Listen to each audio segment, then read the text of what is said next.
आत्मा का स्वरूप क्या है? हर वस्तु का स्वरूप होता है। जैसे पृथ्वी का स्वरूप कठोर है, इसी तरीके से किसी भी चीज का स्वरूप लेते हैं तो उसका कोई न कोई स्वरूप होता है। आत्मा का स्वरूप क्या है?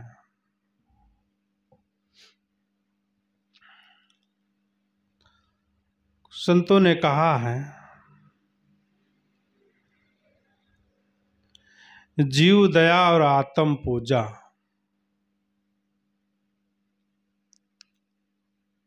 आत्मा का स्वरूप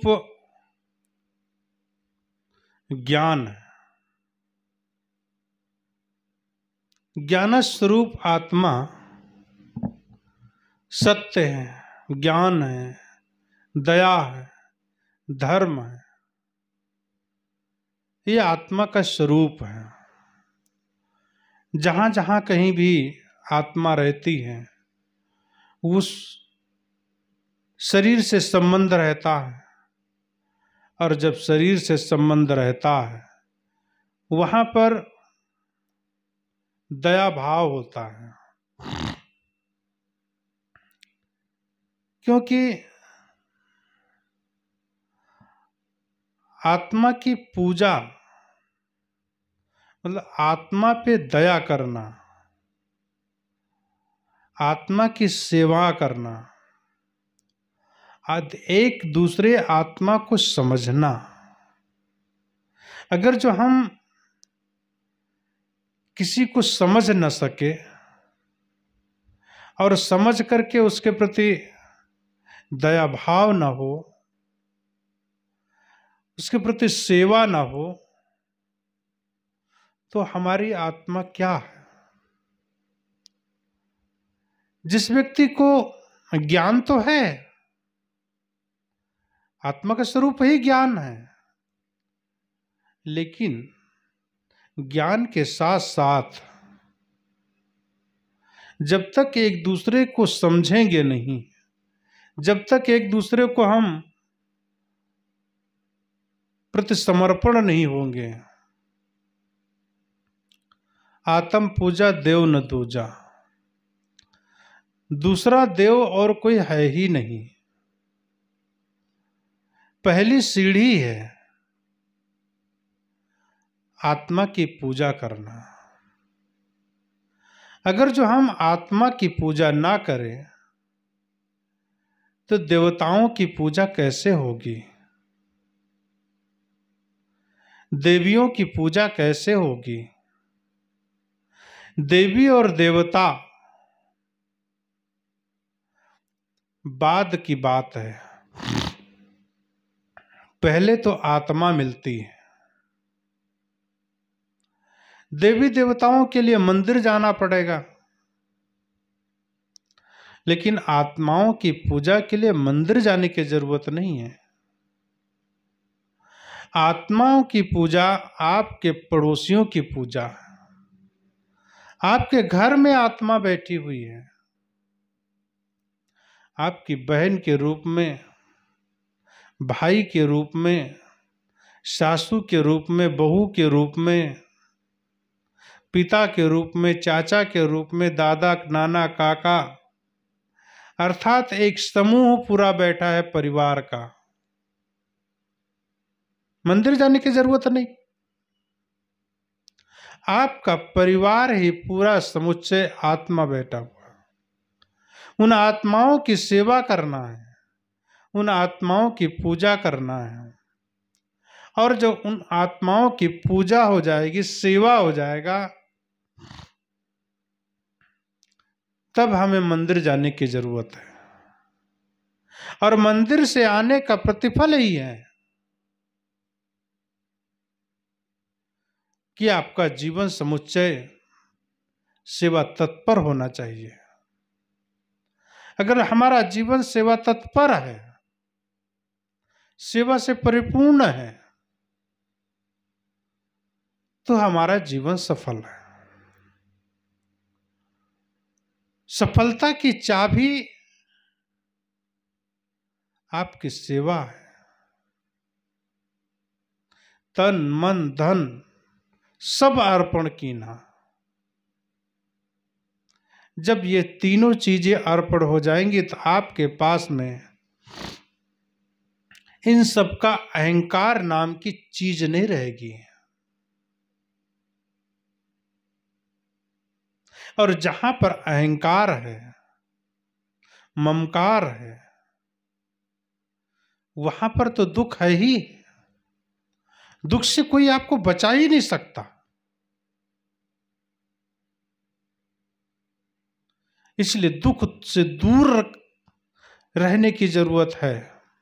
और दुख से दूर रहना है तो हमें अहंता और ममता और अहंकार से दूरी बनाकर रखना पड़ेगा।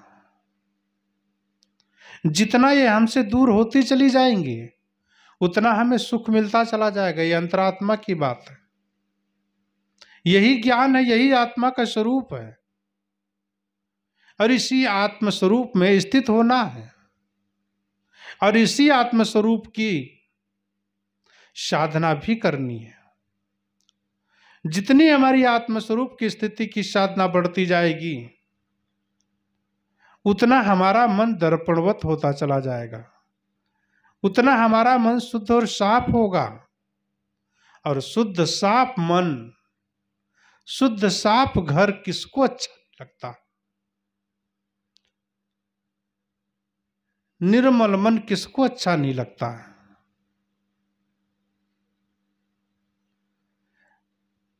निर्मल मन अपना हमको भी अच्छा लगता है और दूसरों का भी अच्छा लगता है। इसलिए हमारा स्वभाव ही निर्मल होना चाहिए। साधना यही है और इसी साधना से हम किसी के जीवन को भी सुधार सकते हैं। और लोग ना सुधरे कोई टेंशन की बात नहीं है। शुरुआत अपने से करनी होगी। कोई दूसरा सुधरे या ना सुधरे से क्या लेना देना। जीवन की शुरुआत तो अपने से होना है ना। जीना तो मुझे है, सुख भी मुझे चाहिए, शांत भी मुझे चाहिए। और जीवन में सुख और शांत मुझे चाहिए तो दूसरे की परवाह क्या। शुरुआत अपने से होना चाहिए।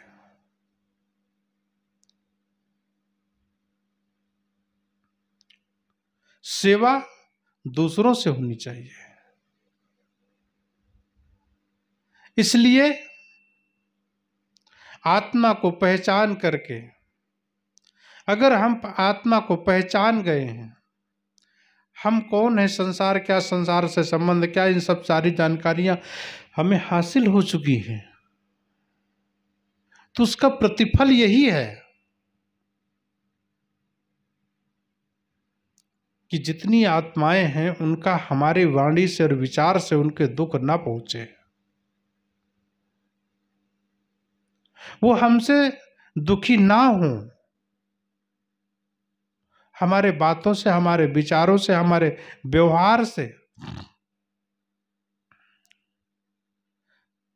दुखी ना हो। और दुखी मन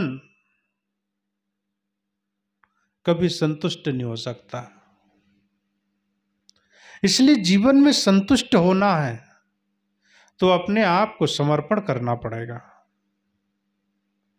और जहां पर समर्पण होगा फिर किस चीज की कमी है? क्योंकि लोग समर्पण ही नहीं हो पाते। मन निर्मल भया जैसे गंगा नीर, पाछे पाछे हरि फरे कहत कबीर कबीर। मन निर्मल तो करो। हमारा मन निर्मल ही नहीं होता। मन के अंदर कटुता भी रहती है। और जब मन के अंदर कटुता रहेगी तो मन हमारा निर्मल नहीं होगा, सबल नहीं होगा। उसके अंदर कटुता और कलुषता भरी रहेगी, चंचलता भरी रहेगी।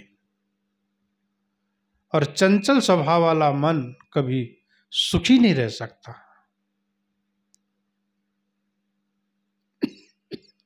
इसलिए हमें अपने अगर जीवन में सुख पाना है, जीवन में संतुष्ट होना पड़ेगा। अपना कमाया हुआ धन, अपना कमाया हुआ वैभव हमारा है और उसको हम ठीक तरह से प्रयोग करें, सेवा में लगाएं। सेवा उन्नति का साधन है। अगर हमें उन्नति करना है तो सेवा करनी पड़ेगी। किसी साधु संत गुरुजनों के जीवन को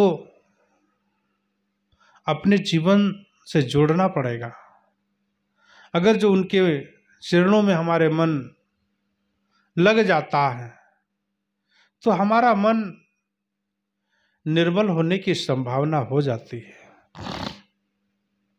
लेकिन हमारा मन लगे तब, अगर जो हमने लगने का ही ढोंग किया तो हमारा मन ढोंगी हो जाएगा। और ढोंगी मन सुखी कहां हो सकता है? इसलिए आत्मा को पहचान करके, उसका स्वरूप क्या है जान करके, सत्यासत्य विवेक बुद्धि से प्रयोग करके जीवन में उतरना चाहिए।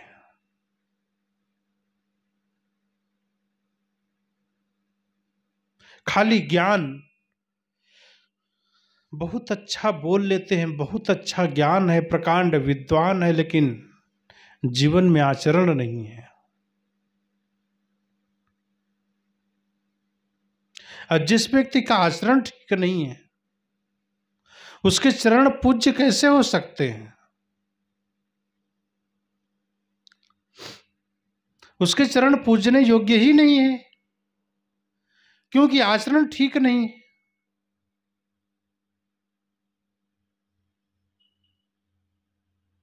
आहार शुद्ध करना पड़ेगा, व्यवहार शुद्ध करना पड़ेगा। आहार शुद्धो सत्य शुद्धि, सत्य शुद्रो ध्रुव स्मृति, स्मृति लंबे सर्व ग्रंथि नाम विप्र मोक्षा। मोक्ष की स्थिति तभी होगी जब हमारा आहार और व्यवहार सही होगा। अगर जो हमारा आहार और व्यवहार सही नहीं है, हमारा खान पान सही नहीं है, और जिस व्यक्ति का खान पान सही नहीं है उस व्यक्ति का व्यवहार भी ठीक नहीं होगा। जिस व्यक्ति का व्यवहार ठीक नहीं है तो परिवार में कैसे निभेगा? बहू की सेवा तुमने की नहीं, ससुर की सेवा आपने किया नहीं, पति से प्रेम हुआ ही नहीं, मिलन हुआ ही नहीं आत्माओं का, और जिन दो आत्माओं का मिलन नहीं हुआ उनके जीवन में सुख कहां होगा? एक दूसरे के प्रति आकर्षण ये प्रेम नहीं है। सदगुरु कबीर साहब इस प्रेम को नहीं मानते। प्रेम निस्वार्थ होना चाहिए, जिसमें स्वार्थ रहित एक दूसरे के प्रति आकर्षण नहीं, प्रेम होना चाहिए। धन के लिए प्रेम नहीं, शरीर के लिए प्रेम नहीं, आत्ममिलन होना चाहिए। और जब आत्ममिलन हो जाएगा तो वहां दूसरी आत्मा नहीं, दो शरीर भर होंगे लेकिन एक आत्मा जैसा काम होगा। एक सोच होगी दोनों की, एक सेवा होगी। और परिवार में अगर जो सासू बहू में, देवर जेठानी में, ननद भौज में, भाई भाई में, चचा भतीजे में, परिवार के जितने भी सदस्य हैं उन लोगों में अगर व्यवहार मधुर न हुआ, व्यवहार में मधुरता की कमी के कारण हमारा सुख हमसे छिन जाता है। कभी कभी अपने तरफ से व्यवहार बहुत सुंदर होता है, लेकिन उस व्यवहार को दूसरे लोग समझ नहीं पाते। न समझने की कोई दवा नहीं है। कोई समझे या न समझे, कोई दूसरा एक्सेप्ट करे या ना करे, लेकिन हमें अपना स्वभाव नहीं चेंज करना चाहिए। हमें अपना स्वभाव नहीं चेंज करना चाहिए, क्योंकि जीव का स्वरूप ही दया है, जीव का स्वरूप ही प्रेम है, जीव का स्वरूप ही क्षमा है, जीव का स्वरूप ही सुंदरता है। इस शरीर में जीव ना रहे, इस शरीर में आत्मा ना रहे, शरीर किस काम का। इतना सुंदर शरीर, इसके अंदर से प्राण पखेरु उड़ जाते हैं, 2 घंटा भी नहीं रख पाते। 7 जन्मों का प्यार, 7 जन्मों का बंधन 7 घंटा शरीर रहने नहीं देते। शरीर से प्रेम करते तो शरीर रखते, आत्मा से प्रेम करते तो आत्मा आपके पास रहती। आत्ममिलन हुआ है, और जिस व्यक्ति का आत्ममिलन होता है, निस्वार्थ की भावना से प्रेम होता है, मोह नहीं। जहां पर मोह होगा वहां दुख होगा, जहां पर स्वार्थ होगा वहां दुख होगा। निस्वार्थ की भावना से किया गया कर्म दुखदाई नहीं होता है, सुख से परिपूर्ण होता है। हमारा जीवन प्रेममय होना चाहिए, हमारा जीवन कबीरमय होना चाहिए, हमारा जीवन कबीर वाणी से उत्प्रेत होना चाहिए। क्योंकि जितना सत्य कबीर साहब कह सकते, एक सधुक्कड़ एक फक्कड़ संत जितनी अंदर गहराई तक जाता है, निस्वार्थ की भावना से, छल रहित की भावना से जीवन जीता है। क्योंकि सदगुरु कबीर साहब ने साधना किया है, त्याग किया है, वैराग्य है, और त्याग वैराग्य की रहनी में रह करके जो व्यवहार की दशा से निकलती है, वह दशा अतुलनीय और पूज्य होती है। ज्ञान और वैराग्य विवेक से जिया हुआ जीवन लोगों के लिए प्रेरणादायक हो जाता है। इसलिए प्रेरणादायक विचार तभी बनते हैं जब साधक ज्ञान और वैराग्य, त्याग तपस्या के बल पर जीवन जिया है। उस व्यक्ति का जीवन ही कुछ और है। समझे कि जीवन का उद्देश्य क्या है। यह हमारा जन्म यहां पर अकारण नहीं हुआ है। इस धरा भूमि पर हमारा जीवन अकारण नहीं है। कोई न कोई उद्देश्य को लेकर के हम आए हैं, और उद्देश्य की वह पूर्ति को न कर पाना, उसकी तरफ न ध्यान देना, उसकी तरफ न जानना, यह हमारी दुर्बुद्धि का ही तो काम होगा। हमारा स्वभाव है, हम अपने स्वभाव को बिगाड़े ना। यह स्वभाव के पूरे संसार में पूज्य बन जाता है। स्वभाव बिगड़ जाता है तो लोग गाली देते हैं। इसलिए स्वभाव को निर्मल बनाना चाहिए, मन को निर्मल बना ले। और जब मन निर्मल भया,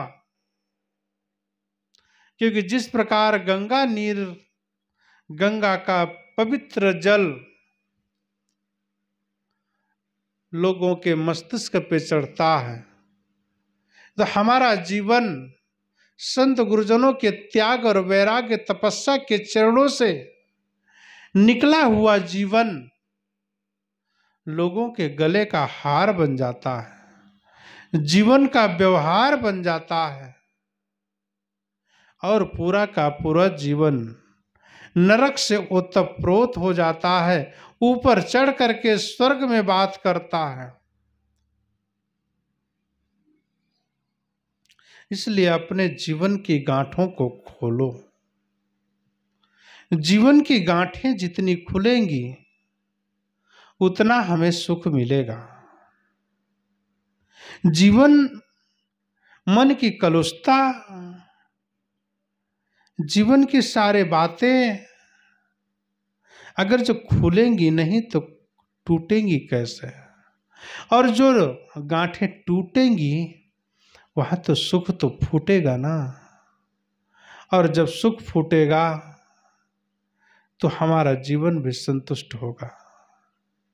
जीवन हमारा संतुष्ट न हो पाता है, इसलिए हम जीवन से संतुष्ट नहीं हो पाते हैं। जीवन से संतुष्ट होना है तो आत्मा को पहचानना पड़ेगा, आत्मा को समझना पड़ेगा, जानना पड़ेगा, उसके अनुरूप हमें कार्य करने पड़ेंगे, तब हमें वह सुख मिल सकेगा जिस सुख की कल्पना हमने की रखी। इसलिए आए हम उस सुख की कल्पना ना करें, जीवन की शुरुआत करें, जीने की शुरुआत करें। और जब हम पन्ने की पहली लिस्ट में पहला नाम मेरा त्याग और वैराग्य से भरा जीवन जिएंगे, वह नाम हमारा अमर होगा। आप भी पहले लिस्ट में अपना नाम अंकित कराएं। अपने जीवन में विवेक वैराग्य को धारण करें। धारण करके जो हमारा जीवन सुखमय व्यतीत होगा वह अतुलनीय होगा। आप भी करें। करेंगे जितना उतना सुख मिलेगा, शांत मिलेगी। और शांत मन, शांत हृदय कहीं खजाने से कम नहीं है। वो खजाना, जिस खजाने को आप अपने परिवार के लिए रखे, वो खजाना आपके जीवन का संबल बनेगा। वो कौन सा खजाना? मन की शांति, जीवन में कल्याण का, मन के अंदर में वासना निकलना। इसलिए अपने मन के अंदर वैराग्य भरे, मन के अंदर निर्मलता भरे, मन हमारा साफ शुद्ध रहना चाहिए, इसकी साधना करनी चाहिए और आत्मा को समझना चाहिए। आत्मा को समझ करके उसे के अनुरूप जीवन जिएंगे तो हमें सुख मिलेगा, हमें शांति मिलेगी। और शांत मन सुख से परिपूर्ण हो जाता है। और जब सुख से परिपूर्ण हो जाता है तो हमारा जीवन स्वर्गमय हो जाता है। इसलिए स्वर्ग की तरफ अपने जीवन को बढ़ाने का काम करें और अपने आप को संत गुरुजनों के चरणों में अपने जीवन को सौंपे। और वह जीवन जो निर्मल खिल करके जिएंगे उसका आनंद ही आनंद है। बोलिए सद्गुरु कबीर साहिब की जय।